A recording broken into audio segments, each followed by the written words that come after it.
Ketika Bandara Kuala Namu di Sumatera Utara sekarang menjadi dikelola manajemennya oleh India, maka banyak di benak masyarakat muncul komen, sudah ngutang bangunnya pas jadi dikelola asing. Sebegitu tidak ada kemampuannya kah dalam membangun dan mengelola bandara? Apakah dulunya nggak mikir bahwa membangun itu harus ada yang mengelola? Yang buat untung usaha itu bukan membangunnya, tapi kelolaannya. Bener kan ya? Juga langsung terbayang 3 bandara lain yang dibangun namun sepi, yaitu Bandara Kertajati, Bandara Purbalingga, dan Bandara Jogja, YIA, yang jangan-jangan bakal dikelola asing juga. Sebenarnya ada sih alasan kronis, yaitu efek pandemi yang berkepanjangan sehingga bandaranya merugi. Ya tidak bisa dipersalahkan juga komentar pejabat seperti itu. Komen tadi membuat masyarakat makin membayangkan proyek lain, KRL yang belum selesai, kereta cepat yang penuh kontroversi, dan banyak lagi membangun infrastruktur jalanan menjadi propaganda kesuksesan membangun hanya etalase politik tidak produktif. Jadi ikut terbayang-bayang itu semua.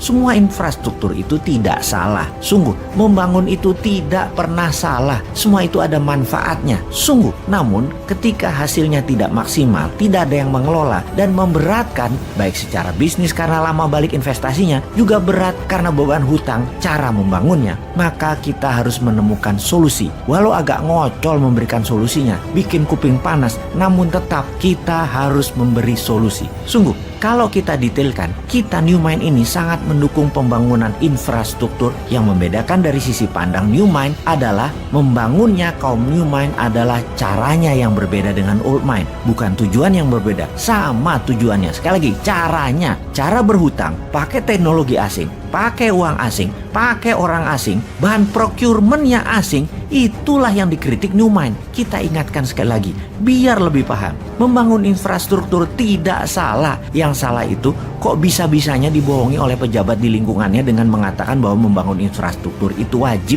bahkan pakai hutang dan dana asing pun gak apa-apa. Padahal berbarengan dengan itu semua, karena ada unsur asingnya, bisa jadi ini hanya akal-akalan yang pasti bisa membawa keuntungan pribadi pejabatnya. Bener deh, berhutang dengan asing itu salah. Membangun pakai asing itu caranya salah. Namun karena tidak tahu, tidak paham, tidak ngerti, ya ambiar jadinya keuangan negaranya.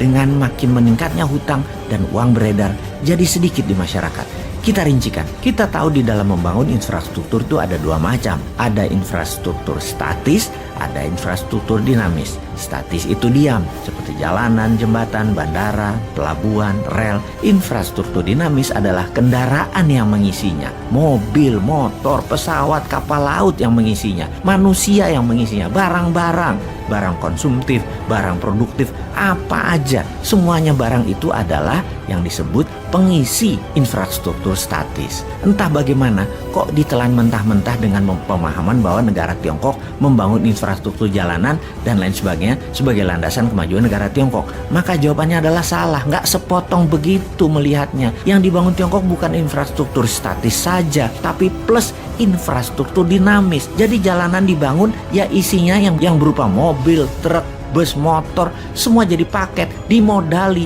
dibuat, diproduksi dalam negeri juga berbarengan, bahkan isi truknya, isi busnya jadi satu paket juga, yaitu manusia dan barang produksi dan barang kebutuhan pokok yang semuanya merupakan produk dalam negeri untuk memenuhi kebutuhan domestik dan ekspor. Pendanaannya bukan hanya infrastruktur statis, tapi juga dinamis berserta isinya. Itu kuncinya. Maka kalau tidak sepaket pasti ambiar, dan terbukti sekarang BUMN karya-karya yang membangun jalanan ambiar semua.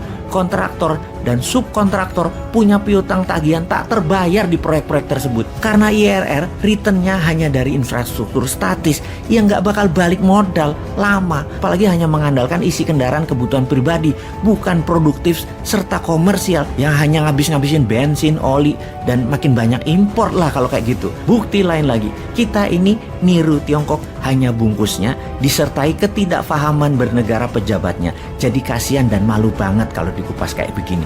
Apalagi kalau ada masalah, maka menterinya yang dipanggil, pejabat tertinggi melimpahkan 100% ke menterinya. Jadi kalau salah menterinya, kalau benar pemimpinnya. Sempurna idenya dan sempurna pasukan buzzer yang melindunginya dengan berita yang selalu positif. Di sisi New Mind, kita bukan memberikan informasi negatif. Benar kita nyinyir, tapi kita selalu memberikan solusi alternatifnya. Kita kuatkan bukti menunjang data kita. Amerika di tahun 1933 juga membangun infrastruktur jalanan. Namun tujuannya adalah demi industri mobil dan industri gasolin meningkat kebutuhannya. Strategi itu namanya create demand. Jepang setelah Perang Dunia Kedua membangun rel dan kereta api hingga kereta cepat dalam 20 tahun. Semua 100% produk dalam negeri Jepang. Tujuannya sekali lagi, create demand.